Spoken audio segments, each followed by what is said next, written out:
এই ধরনের কবিতা আরও শুনতে চ্যানেলটিকে সাবস্ক্রাইব করুন। ছোটবেলায় স্বদেশবাবুর কাছে ভূগোল পড়তাম।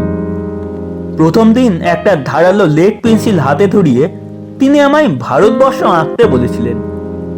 আঁকবো কি, লেড পেন্সিলের শীষ হাতে ফুটে একেবারে রক্তারক্তি। সেই থেকে ভূগোলে আমার ভীষণ ভয়।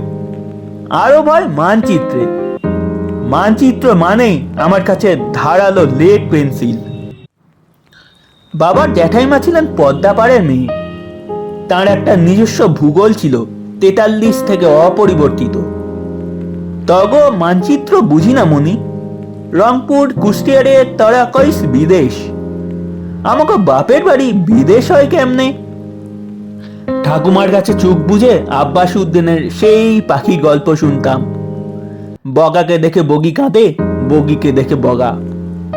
আই পাখি, আমরা দুজনে গলা ধরি ধরি কাঁদি নীরবে। ঠাকুমা শুনিয়ে যেতেন নির্মলেন্দুর সেই চাঁদ বদনী মেয়ের রিনুক ঝুনুক নুপুরের গান।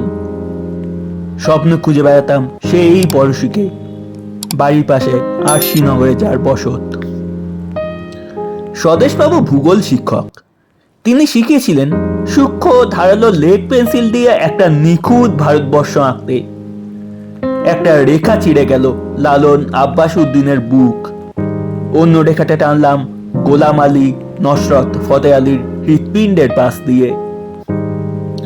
আফগানিস্তানের মেয়ে ছিলেন গান্ধারী। তিনি তালিবানি ছিলেন না, তবু ছিল চোখে পট্টি বাঁধা। আমরাও এখন বালুচ পাখতুনদের কাছে পট্টি কিনে সযত্নে ঢেকে রেখেছি চোখ।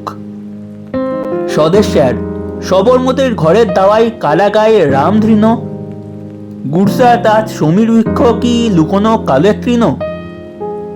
কাশ্মীর থেকে কন্যাকুমারীর এই বিস্তীর্ণ মাটিতে একটা 10x10 বস্তি কি খুব বেশি?